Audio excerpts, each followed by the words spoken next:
kaibigan, maligayang pagdating sa aking bagong explanation video. Ngayon ay sisimulan na natin ang talakayan tungkol sa Born to Shine. Kung nagustuhan ninyo ang video, huwag kalimutang mag-subscribe sa aming channel na Series Explained PH. Para sa mga nanonood mula sa Facebook, ang link ng aming YouTube channel ay nasa video description. I-click lamang ang link at mag-subscribe upang makatanggap ng lahat ng mga update. Maraming salamat po sa inyong suporta. Nang makita ni Jenny na paulit-ulit na inaabuso ni Megan ang kanyang lola na si Amelia sa loob mismo ng kanilang tahanan, napuno siya ng matinding sakit at galit. Hindi na niya napigilan ang sarili at agad siyang sumugod upang ipagtanggol si Amelia. Sinampal niya si Megan, hinila sa buhok, at mariing tinuro, idineklara na wala itong karapatang saktan ang kanyang lola at hinding-hindi na niya papayagang muling itaas ni Megan ang kamay laban kay Amelia. Samantala, matapos mailantad sa publiko ang pagtataksil ni Dara, nag-alab ang galit ng mga tao at nagsimulang magbanta. Si Freddy mismo ay umamin sa kanyang immoral na relasyon kay Dara, ngunit patuloy pa ring nagtatanggi si Dara dahilan upang siya'y malibutan ng kahihiyan, poot at pagkondena. Si Jenny, bagaman nilamon ng pagkakasala, ay sinisi ang sarili sa kaguluhan. Ngunit pinakalma siya ng kanyang ina na si Minchi. Sinabing wala itong kasalanan at huwag pasanin ang bigat ng sisi. Lumawak ang epekto ng iskandalo, tumama sa mismong pagkakakilanlan ni Megan. Kumalat ang tsismis sa mga tagahanga at publiko na si Megan ay anak ni Freddy. Hinarap niya ang kanyang ina at mariing hiningi ang katotohanan, kaya't napilitang umamin si Dara. Ngunit hindi niya namalayan na ang buong pagtatalo ay nakukunan ng live sa kamera. Agad na nailantad sa buong bansa ang kanilang sikreto. Habang pinapanood ng libu-libong tao, sumabog din sa galit si Amelia. Natanto na hindi lamang si Dio ang niloko ni Dara, kundi pati ang buong pamilya at lipunan. Nang malaman ni Megan na hindi si Dio, kundi si Freddy ang kanyang tunay na ama, nabalot siya ng pagkabaliw at kahihiyan. Nilait niya ang kanyang ina, tinawag itong walang hiya, at idineklara na hindi niya kayang mamuhay kasama ang ganitong ina. Inamin ni Megan na pinigilan niya si Jenny na makalapit kay Joe at ipinaglaban ang isang huwad na ama upang sa huli matuklasang hindi pala kanya. Sa matinding kahihiyan, nawala ang tapang ni Megan na humarap sa publiko.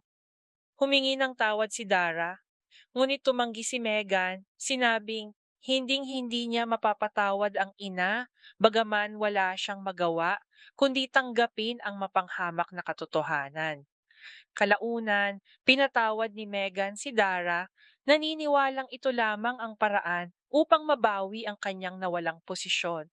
Nagpasya siyang gamitin ng impluensya ni Freddy dahil hindi anak ni Freddy si Jenny.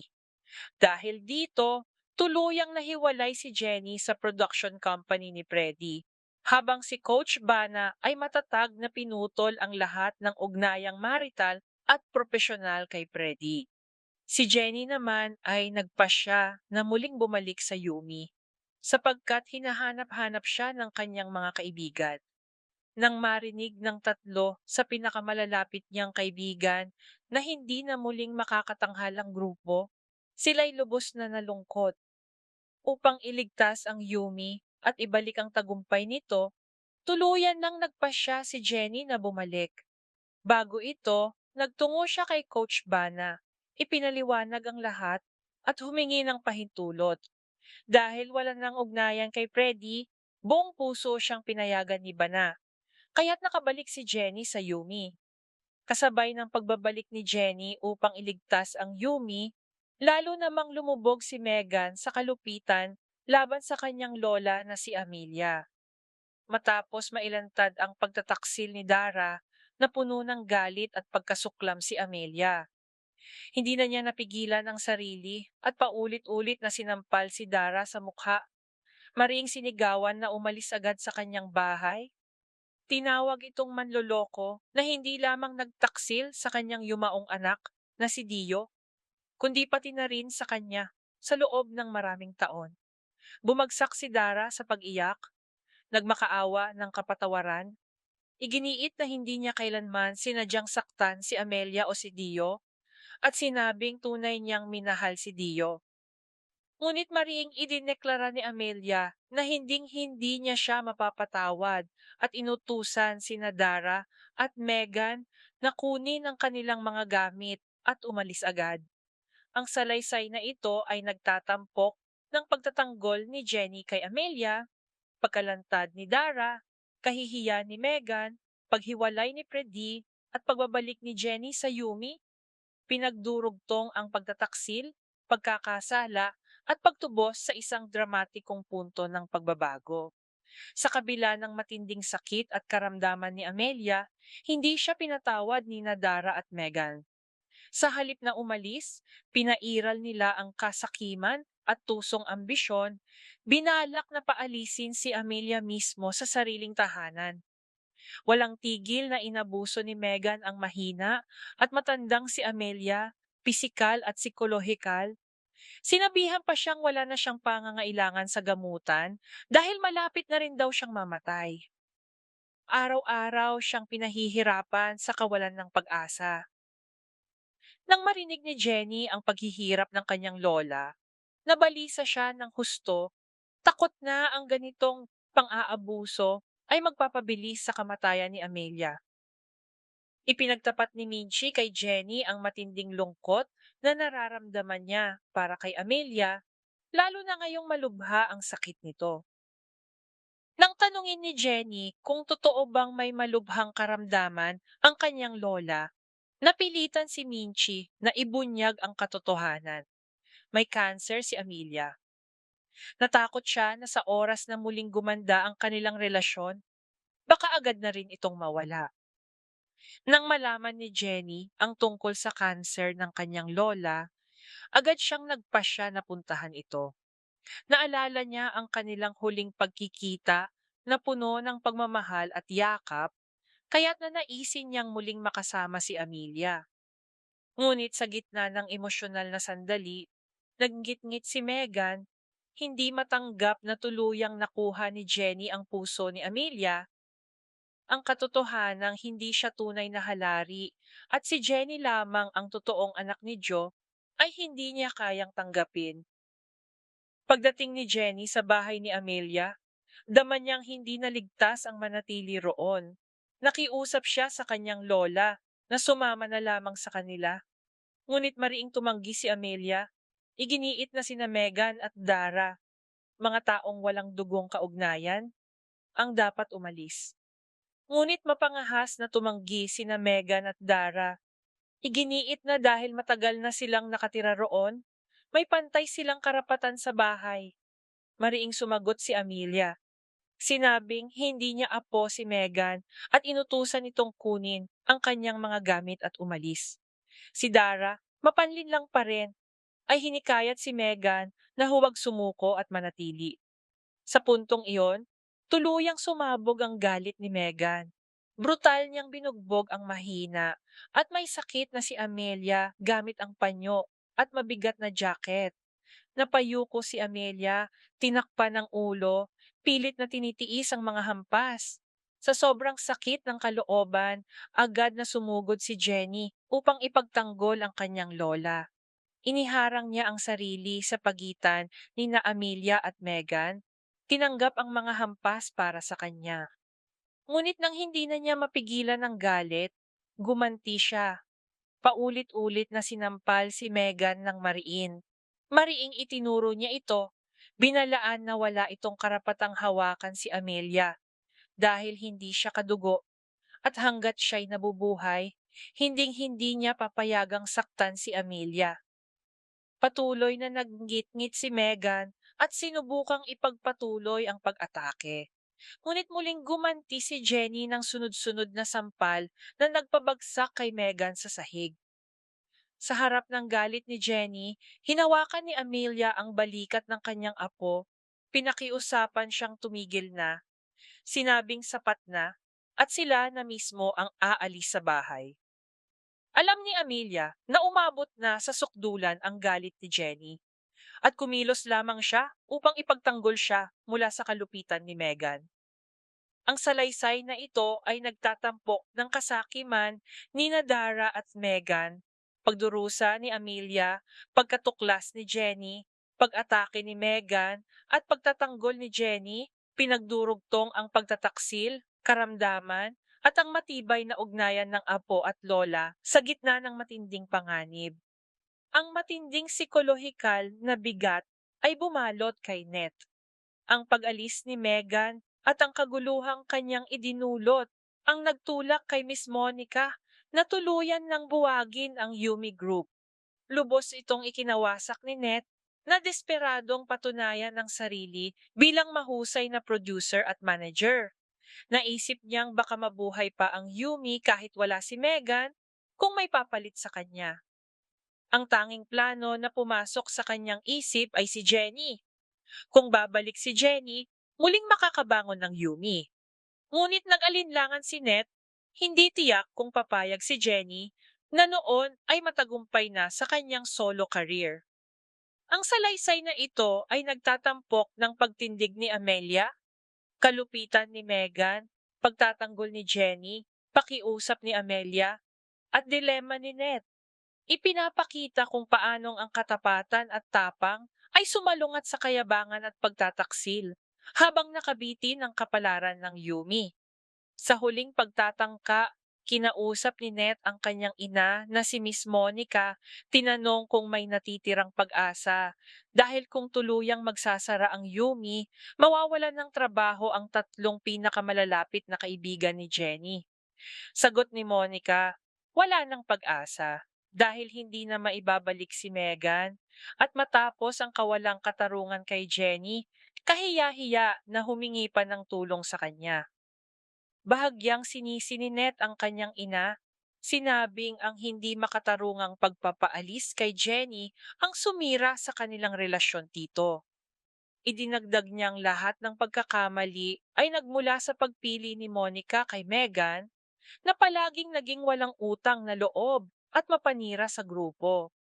Ngunit ayaw nang dagdagan pa ang sakit ng ina, kaya't iginiit ni Net ang isang praktikal na solusyon. Tinanong ni Monica kung may epektibong plano si Net upang mailigtas ang kumpanya. Tiniyak ni Net na mayroon at humiling na siya na ang bahala at bigyan siya ng buong pahintulot na kontakin si Jenny at ibalik siya sa Yumi. Pumayag si Monica. Sinabing kung ito lamang ang paraan upang maibalik ang posisyon at pamamahala ng Yumi, hindi niya ito pipigilan. Inamin niyang mahirap ito dahil nasa matatag na kalagayan na si Jenny. Ngunit alam ni Net na bumabagsak na ang kumpanya ni Freddy sa gitna ng iskandalo, kumakalat ang mga video sa social media, at gumuho ang autoridad ni Freddy. Naniniwala siyang ito ang tamang pagkakataon upang ibalik si Jenny. Mariing idineklara ni Net na kapag bumalik si Jenny, hinding-hindi natatanggapin si Megan kahit magmakaawa pa. Ipinahayag niya ang kanyang determinasyon kay Monica, sinabing handa siyang umiyak sa harap ni Jenny kung kinakailangan upang makuha ang kanyang puso. Upang magtagumpay ang plano, alam ni Net na kailangan muna niyang kausapin si Coach Bana, manager ni Jenny. Agad siyang nagtungo rito. Noon, lubos na nag-aalala si Bana kung paano pa uusad ang karera ni Jenny matapos ang pagtataksil ni Freddy. Nang mapagpakumbabang humiling si Net na makausap siya, malugod siyang tinanggap ni Bana. Ipinaliwanag ni Net ang pag-alis ni Megan at formal na iminungkahi ang pagbabalik ni Jenny sa Yumi. Sagot ni Bana, tamang-tama ang kanyang mungkahi dahil tuluyan ng sarado ang landas ni Jenny kay Freddy. Mariin niyang idineklara na hinding-hindi niya mapapatawad si Freddy dahil siya at si Dara ay matagal nang nagtaksil sa kanyang tiwala. Ang bahaging ito ay nagtatampok ng pag-uusap ni Net at Monica Pagpayag ni Monica, pagbagsak ni Freddy, at paninindigan ni Coach Bana. Nagbubukas ng landas para sa pagbabalik ni Jenny sa Yumi.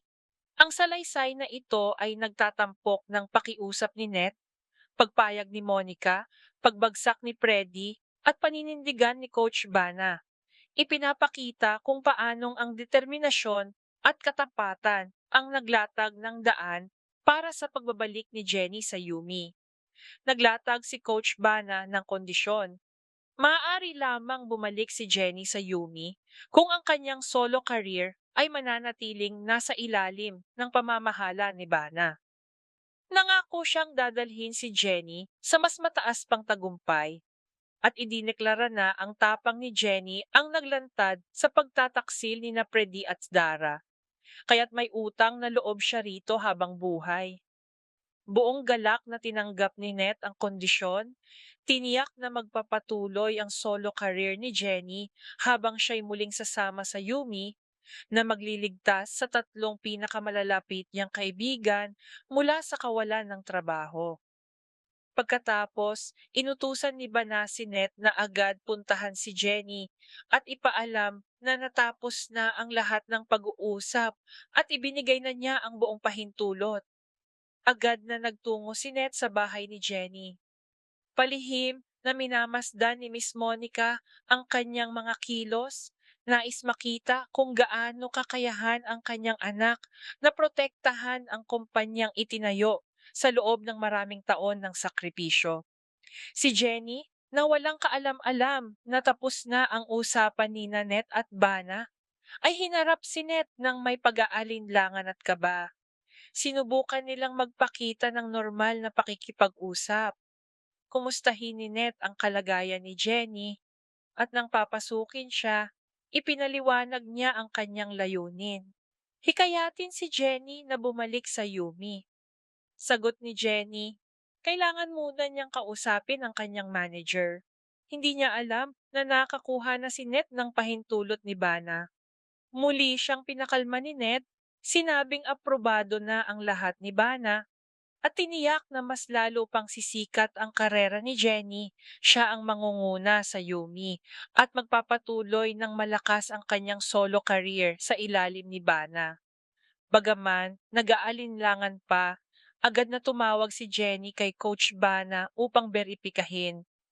Kinumpirma ni Bana sa telepono na nakausap na niya si Net at magkasama nilang binuo ang isang kahangahangang plano para sa kinabukasan ni Jenny. Sa narinig, masayang tinanggap ni Jenny ang mungkahi ni Net. Sa tuwa, mahigpit siyang niyakap ni Net. Mula sa malayo, namangha si Minchi sa kanilang yakap, natanto na unti-unti nang nawawala ang dating hinanakit at nabubuo ang bagong ugnayan. Mula sa kanyang sasakyan, ngumiti si Miss Monica ng may ginhawa at tuwa. Alam niyang may pag-asa na muling mabuhay ang kumpanyang kanyang isinakripisyo. Hindi na nag-aksaya ng oras si Jenny at agad na nagtungo sa Yumi House, sabik na muling makapiling ang kanyang mga kaibigan. Walang kapantay ang kanilang galak sa kanyang pagbabalik, tiyak na sa kanyang pamumuno ay muling aakyat sa tugatog ng tagumpay ang kanilang karera. Samantala, si Megan ay patuloy na nabigo bilang solo artist sa ilalim ni Freddy, na ang mga iskandalo kasama si Dara ay tuluyan ng nagdulot ng kahihiyan at pagbagsak sa kanilang kumpanya. Ang salaysay na ito ay nagtatampok ng kondisyon ni Bana, pagtiyak ni Net, pagberipika ni Jenny, tuwa ni Monica, at pagbagsak ni Megan. Ipinapakita kung paanong ang katapatan at tiwala ang muling bumuo sa Yumi, habang ang kayabangan at iskandalo ang tuluyang sumira sa imperyo ni Freddy. Maraming salamat sa panonood ng buong video. Para mapanood ang susunod na episode explanation, huwag kalimutang mag-subscribe Series Explained PH channel